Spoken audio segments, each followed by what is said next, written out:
Hello everyone, मैं रवि कुमार एक बार फिर कक्षा 10 गणित समांतर श्रेणी प्रश्नावली 5.1 के प्रश्न संख्या 4 को आपके सामने लेके आया हूं। इससे पहले मैंने क्वेश्चन संख्या 2 और प्रश्न संख्या आपका 3, तो इसी प्रकार हम आज प्रश्न संख्या 4 को भी आज बहुत ही आसान और सरल भाषा में हल करेंगे। जैसा कि आपका प्रश्न में लिखा गया है कि निम्नलिखित में से कौन कौन एपी है।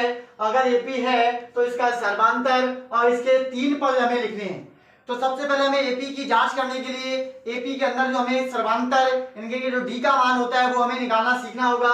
इससे पहले की वीडियो में मैंने आपको सर्वांतर निकालना सिखाया है कि सर्वांतर किसी एपी का कैसे निकालते हैं। सर्वांतर अगर सभी एपी में आपका बराबर होता है, सारे एपी में बराबर गैप होता है डी का मान, तो इसका मतलब उसका मतलब होता है कि उस एपी के पद के रूप में वो लिखी होती है। अगर किसी भी पद में अगर आपका सर्वांतर समान नहीं दिया है तो उसका मतलब है कि वो आपका एपी के पद नहीं माने जाते हैं। अगर मैंने एग्जांपल के तौर पे मैंने बोला है कि एपी, मैंने अपने मुंह से बोल रहा हूं कि हमारे पास एक एपी है, एक के बाद एक है, एक के बाद आपका 4 है, 4 के बाद आपका 10 है, 10 के बाद आपका 20 है। तो अगर हम इनके बीच में देखें तो इसमें किसी प्रकार का अगर हम सर्वांतर यानी कि गैप देखें तो किसी भी पद में हमें एक बराबर का गैप नहीं देखने को मिलेगा। तो जब एक बराबर का गैप देखने को नहीं मिलता है तो उसको हम कहते हैं कि वो एपी आपका एपी के पद में नहीं लिखा है।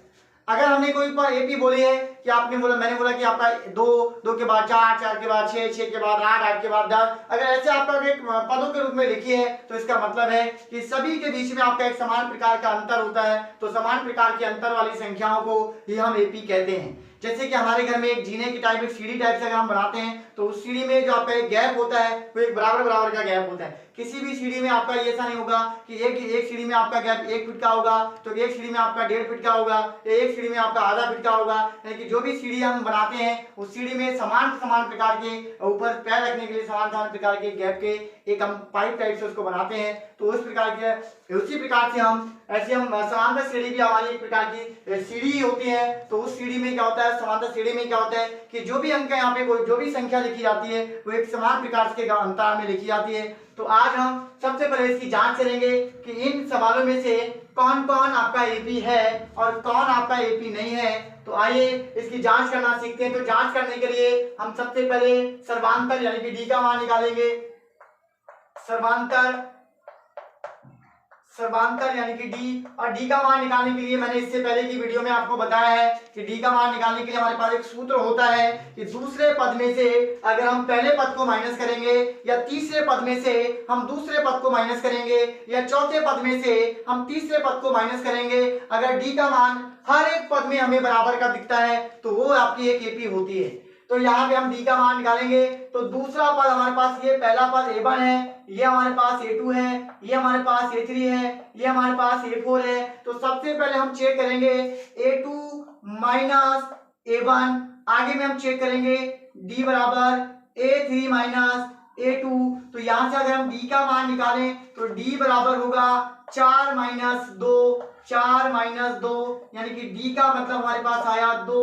अगर हम यहां से D का मान निकालें तो यहां से हमारे पास निकलेगा 8 माइनस 4, तो यहां से डी का मान आता है 4। तो इस प्रकार अगर हम देखें दोनों स्थितियों में डी का मान आपका अलग अलग है। एक बराबर एक में डी का मान हमारा पहले 2 पदों में आपका डी का मान है 2, अगले के 3 पदों में हमारे पास आपका है 4। तो इसका मतलब है इस स्थिति में आपकी कोई भी समांतर श्रेणी आपकी नहीं कहलाएगी। तो हम यहाँ पे लिखेंगे, जांच में हमने लिखा है, जांच में हमें ये एपी के रूप में इसके पद हमें नहीं मिले तो हम यहाँ लिख सकते हैं कि यह एक एपी के पद नहीं है, यह एक एपी के पद नहीं है। अगर एपी के पद नहीं है तो हमें जाहिर सी बात है इसके आगे के पद भी हम नहीं लिख सकते क्योंकि हमें नहीं पता कि कौन सी संख्या आगे कितने गैप के साथ है।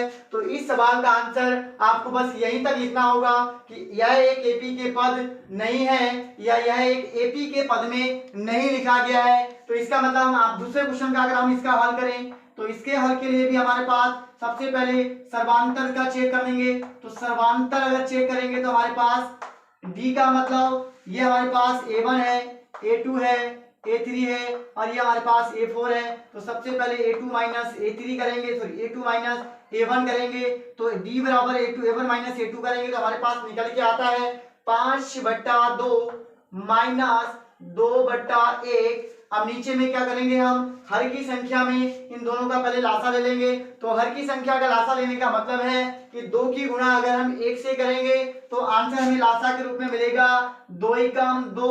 अब 2 के बाद हमारे पास क्या होगा, अगर हम इसकी त्रिशी क्रॉस मल्टीप्लाई कर दें, 5 की मल्टीप्लाई 1 से और 2 की मल्टीप्लाई अगर 2 से कर दें तो हमें मिलेगा 5 की गुणा जब 1 से करेंगे तो 5 एकम 5, माइनस का चिन्ह लगा है बीच में। 2 की गुणा अगर 2 से करेंगे 2 दूनी 4 बराबर हमें मिलता है 1/2। अगर हम इसी प्रकार समांतर अगले पदों में निकालें डी का मान तो यहां से निकल के आएगा a3 माइनस a2 और यहां से डी का मतलब होता है आपका 3/1 माइनस 5/2। एलसीएम इसका भी यहाँ पर 2 और 1 नीचे हर में लिखा है तो हर की संख्या का गुणा करेंगे 2 एकम 2 तो यानी कि हमारे पास एलसीएम हो गया 2। त्रिशी यानी क्रॉस मल्टीप्लाई कर देंगे तो क्रॉस मल्टीप्लाई 3 का गुणा अगर 2 से करेंगे 3 दूनी 6 माइनस 5 की गुणा 1 से करेंगे 5 एकम 5 और बराबर में आंसर आया था 5। 6 में से 5 घटाएंगे 1 और 1/2 यानी कि दोनों स्थितियों में जो हमारे पास डी का मान है वो आपका समान है। और डी का मान हमें जो ज्ञात करने को दिया था समांतर, तो डी का मान हम निकाल चुके हैं 1/2। अब यहाँ से हम अगले आके और भी इनके आगे के पद निकालेंगे, जैसे कि हमारे पास 7/2 आया है तो 7/2 के बाद आगे कितना आएगा, उसके बाद जो भी पद आएगा उसके आगे कितना आएगा। तो यहाँ हम लिखेंगे अगले 3 पद, अगले 3 पद अगर हम लिखेंगे तो उसका जो सूत्र होता है a प्लस डी। तो पहले पद का मतलब जो a का मान होगा वो जो दी गई एपी का जो अंतिम पद होगा वो ही आपका a का मान होगा। तो यहाँ पे हम पहले पद की अगर यहाँ पहले वाले में बात करें तो इसका जो पहला पद होगा वो हमारे पास होगा 7/2 और a का डी का मान जो हमारे पास निकल के आया है 1/2। एलसीएम हमारे दे रखा है नीचे की संख्या में आपका 2 और 2, तो 2 और 2 का जो लासा होगा वो भी हमारे पास होगा 2। यहाँ से हम निकालेंगे 7, ऊपर की संख्या ऐसे जोड़ देंगे, जब नीचे का हर एक ऐसा समान एलसीएम होता है तो ऊपर की संख्या ऐसी जोड़ दी जाती है घटा दी जाती है। तो 7 + 1 तो यहाँ पे हमारे पास हो जाएगा 7 में अगर हमें 1 जोड़ेंगे तो हमें मिलेगा 8। तो इसी प्रकार हमें जब एलसीएम करके जब उसको जोड़ के निकालेंगे तो 7 में 1 जोड़ेंगे हमारे पास आएगा 8 और 8 का अगर हम 2 से भागा लगा देंगे तो हमें मिल जाता है आपका 4 यानी कि 2 आपका होता है 8। तो अगले आपका जो बनेगा तो यहाँ से जो इसका अगला पद होगा वो होगा 4। अब यहाँ से हमारे पास a का मान जो दिया जाएगा उसको लेंगे 4 यानी कि 4/1 प्लस डी का मान 1/2, इसका एलसीएम हो जाता है 2 एकम 2 यानी कि एलसीएम हो गया 2।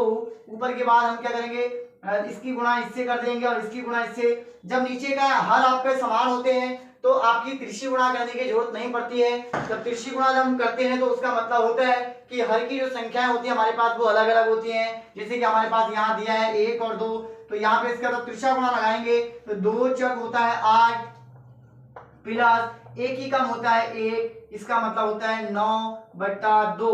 तो यहाँ से हमारे पास जो अगला पद जो यहाँ से मिलेगा वो हो जाएगा हमारे पास 9/2। इसी प्रकार अब a का मतलब जो होगा वो a का मान हमारे लिए अगले पद के लिए यहाँ पे ये माना जाएगा 9/2 और d का मान भी हमारे पास है 1/2। तो यहाँ से इसका एलसीएम है समान यानी कि 2। ऊपर की संख्या हम आपस में जोड़ देंगे, इसका मतलब 9 + 1 बराबर हो गया 10/2 और 10 को अगर हम 2 से डिवाइड लगा देंगे भाग लगा देंगे तो ये कट जाएगा 5 बार। तो यानी कि अगले का जो आपका तीसरा पद निकल के आया ये हो गया आपका 5। इसी प्रकार हम इसका तीसरा प्रश्न भी हल करेंगे। तो तीसरा प्रश्न हल करने के लिए हमें सबसे पहले इस एपी की जांच करनी है कि आपका ये एपी के पदों में लिखा गया है या नहीं। और एपी की जांच करने के लिए हमें सर्वांतर निकालना होता है, मतलब डी का मान हमें निकालना है। तो यहाँ से हम इसका भी डी का मान निकालेंगे। तो यहाँ से हम इसका हल जब लिखेंगे तो डी बराबर इसका हो जाएगा सर्वांतर यानी कि डी बराबर a2 - a1। a2 माइनस अगर इसका आगे का हम पद निकालें d बराबर तो ये होगा a3 - a2। तो यहाँ से कितना होगा हमारे पास d बराबर a2 का मतलब माइनस का 3.2 आपका माइनस हो जाएगा, ये भी माइनस है तो माइनस और माइनस हो जाता है प्लस। तो यहाँ से हमारे पास मिलेगा 1.2।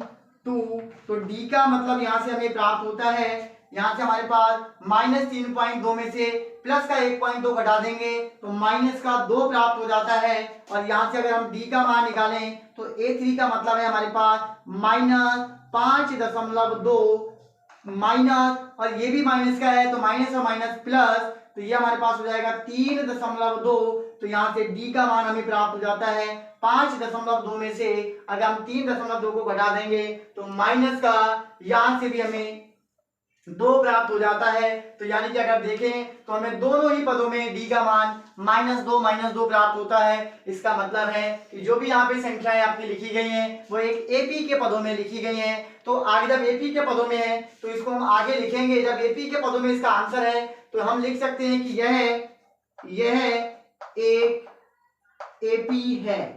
AP है, AP मतलब यह एक समांतर श्रेणी है। अगर हम इसके अगले के पद निकालें, अगले तीन पद अगर लिखें तो अगले 3 पद के लिए सूत्र जो होता है मैंने अभी लिखा था a प्लस डी।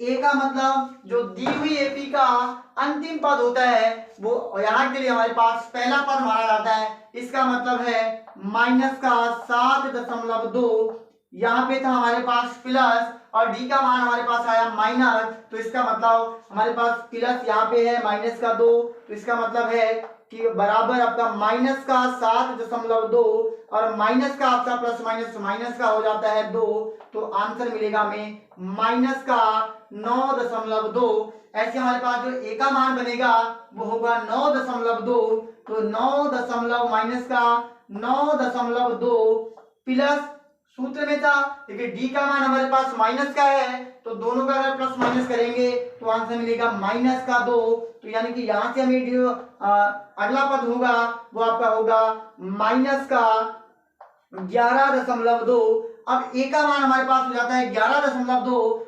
-11.2 प्लस फॉर्मूले में है और डी का मान हमारे पास -2, तो प्लस और माइनस अगर हम करेंगे तो आंसर आता है माइनस, यानी कि -2, तो बराबर हमें मिल जाता है -13.2।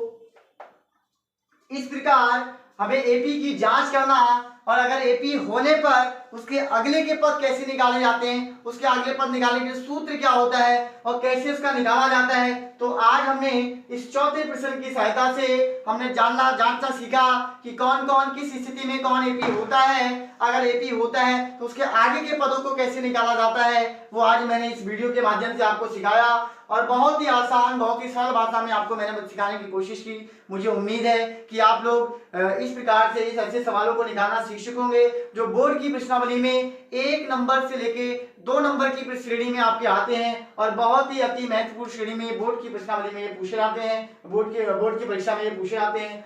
जैसे कि मुझे उम्मीद है कि आप लोग इसको सीख चुके होंगे और जिसने अगर स्क्रीनशॉट ना लिया हो वो स्क्रीनशॉट ले सकते हैं। इसी प्रकार ध्रुव कोचिंग सेंटर से बने रहें और अच्छी से अच्छी वीडियो देखते रहें। आसान भाषा में आपका पूरा मैथ और पूरा साइंस आप ध्रुव कोचिंग सेंटर के माध्यम से सीखें। जय हिंद, जय भारत, नमस्कार।